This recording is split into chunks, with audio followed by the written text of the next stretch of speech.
Breaking down this video of a giant anaconda found in the Amazon. Footage was apparently shot from a helicopter somewhere over a river in South America of a giant anaconda as it slithers its way along the coastline. Anacondas and pythons compete for world's largest and longest snake. While the python is considered longest, the anaconda is by sheer mass considered the largest. The internet is full of giant anaconda stories that push that fact a little far. A giant snake kills over 300 men, divers, and tourists. The world's biggest snake. An anaconda has been killed in Africa, and they said it took them 37 days to kill it.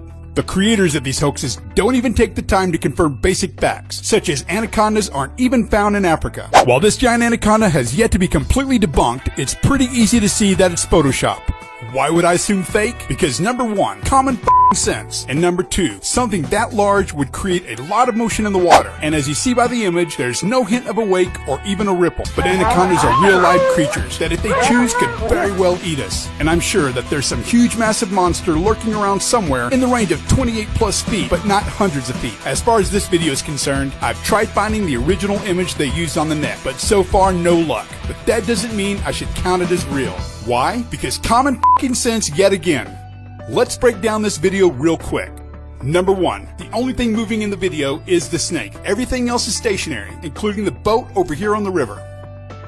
Number two, when snakes move, we all know they move in a very similar pattern. This snake only seems to be moving as a whole, not as a body made up of thousands of coils that propel it along the surface. Number three, snakes leave a trail in the dirt, and this snake, a giant one at that looks to be well over 200 feet long, leaves absolutely no devastation in its wake. And last of all, this whole thing can be easily faked using something as simple as After Effects and their 3D camera tool.